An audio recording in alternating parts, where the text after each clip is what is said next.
Home sales across California just hit a 30-year low. Not since 1995 have fewer houses changed hands in a single month. Median prices in Los Angeles dropped 11% year over year. San Francisco saw inventory surge by 42%.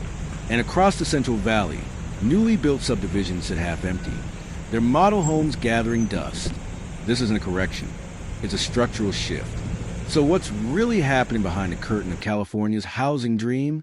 For decades, California real estate has been the ultimate wealth generator. Buy a home in 2010, sell in 2020, retire early. It's the story millions of families have lived. The foundation of California's middle class. But that formula is breaking down.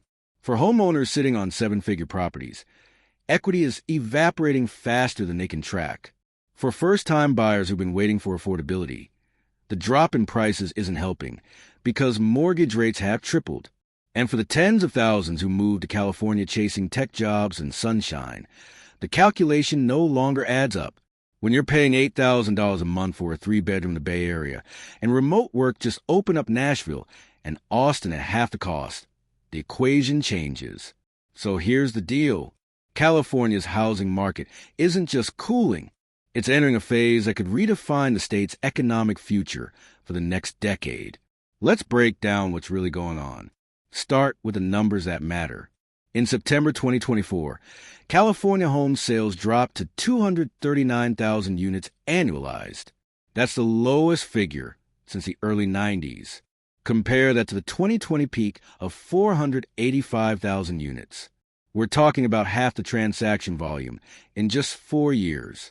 That might not sound catastrophic on paper, but for a state this size, it means thousands of homes sitting unsold every month.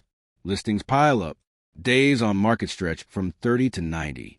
Sellers start dropping prices. Median home prices tell the same story.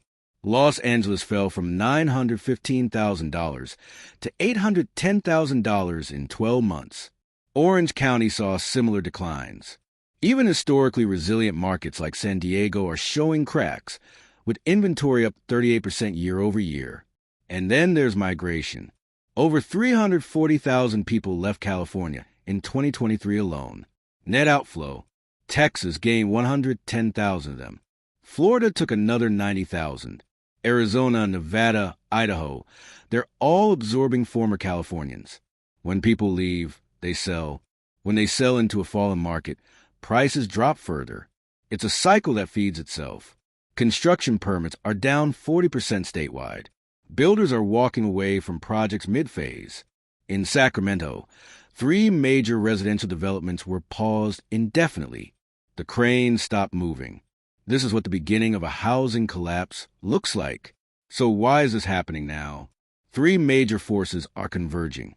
First, interest rates. Mortgage rates climbed from 2.8% in 2021 to over 7% by late 2023. For a $600,000 loan, that's the difference between $2,500 a month and $4,000 a month. Same house, same buyer, 60% higher payment. Affordability vanished overnight. The buyers who could stretch to make it work in 2021 simply can't in 2025. And the ones who locked in low rates back then, they're not selling. They're trapped by their own good fortune, unwilling to trade a 3% mortgage for a 7% one. This has created a bizarre gridlock. Inventory rises because new sellers are forced to list, job changes, divorces, retirements. But transaction volume collapses because qualified buyers disappeared. Second, remote work and migration. The pandemic broke the geographic constraint. If you don't need to commute to Mountain View 5 days a week, why pay $1.8 million for a modest house in Sunnyvale? Suddenly, Boise made sense. Austin made sense. Miami made sense. Between 2020 and 2024, over 1.2 million people left California. They sold their homes into an already soft market. They took their equity and buying power to states with lower taxes, cheaper housing, and comparable quality of life. And here's the painful part for California. They're not coming back. The people leaving aren't retirees cashing out. They're young families, tech workers, middle management professionals.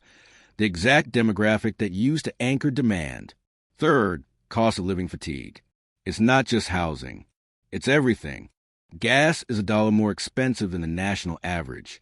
Electricity bills in summer routinely top $300. Property taxes on a $1 million home run $12,000 annually. State income taxes can hit 13%. People are simply fed up.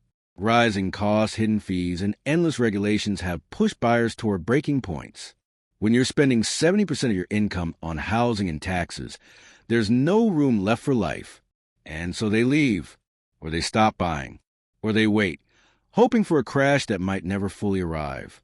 So what are developers and officials doing about it? Not much. Or more accurately, not enough. Major California home builders like KB Home and Lenner have slowed production significantly. They're sitting on land banks but refusing to build into a declining market. Why finish homes no one can afford to buy?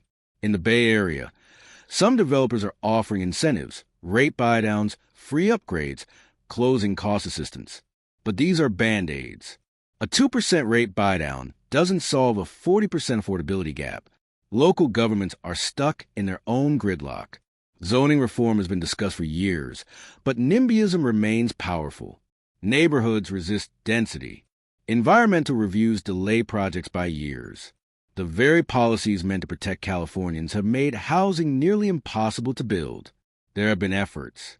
Senate Bill 9, passed in 2021, was supposed to unlock more housing by allowing duplexes on single-family lots. But implementation has been slow and the impact minimal.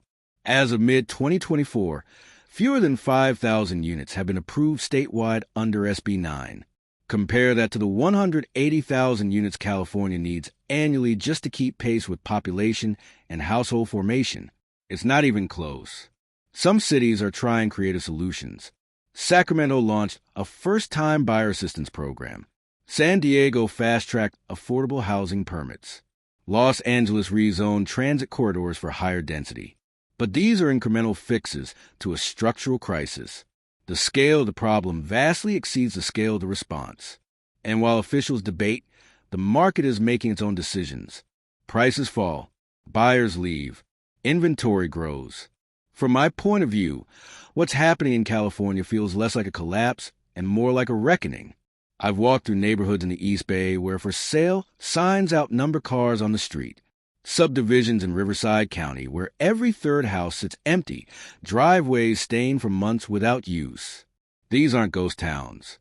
They're places where the dream of homeownership met the reality of modern economics and lost. There's a strange quiet in these communities, not the peaceful kind, the uncertain kind. You talk to locals, the ones who stayed, and they'll tell you stories. The young couple next door who sold and moved to Phoenix. The teacher who gave up and rented instead. The retiree who thought their home equity would fund retirement. Now watching Zillow estimates drop month after month. These aren't statistics. They're families who bet everything on California and are now questioning whether they made the right call. What strikes me most is the sense of inevitability. People saw this coming but couldn't stop it. Interest rates were always going to rise. Remote work was always going to spread. Cost of living was always going to matter. But California operated under the assumption that demand was infinite, that people would always pay any price to live here, that the weather, the jobs, the culture would override every financial warning sign. That assumption is breaking. And here's the uncomfortable truth. This isn't just a housing story. It's about what happens when the engine of the California economy, real estate appreciation, starts running in reverse. Homeowners lose equity. Cities lose tax revenue. Builders stop building. The wealth effect that funded restaurants, retail, services, it contracts. You can see it already. Storefronts stay vacant longer. Small businesses close. The vibrancy that made California feel alive starts to dim. This isn't dramatic collapse. It's slow erosion. And in some ways, that's worse. Because it's harder to recognize, harder to reverse, and harder to escape. So where does California's housing market go from here? Short term, expect continued pressure. Inventory will keep rising as long as sellers are forced to list.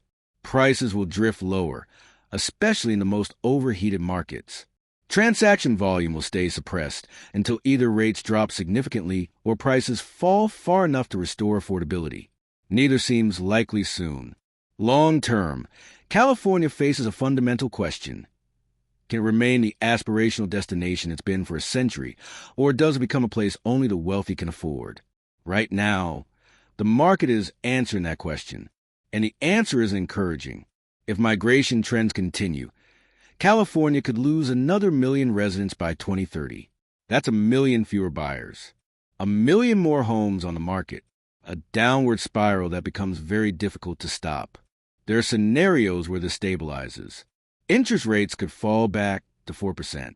Tech could boom again, bringing back high-earning buyers. Policy reforms could unlock supply and ease affordability. But those are optimistic scenarios.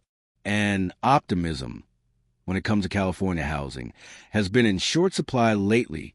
Maybe things will stabilize. Maybe they won't. But one thing's clear, California's housing story isn't just about money. It's about what happens when an entire dream starts to crack, when the promise of prosperity meets the limits of reality, when the golden state begins to tarnish. And for the millions still here, still holding on, still hoping it gets better, the wait continues. I'll keep tracking this story as it unfolds, because whatever happens next in California will ripple across the country. So if you want to see where this goes, the data, the trends, the real story behind the numbers, make sure to subscribe.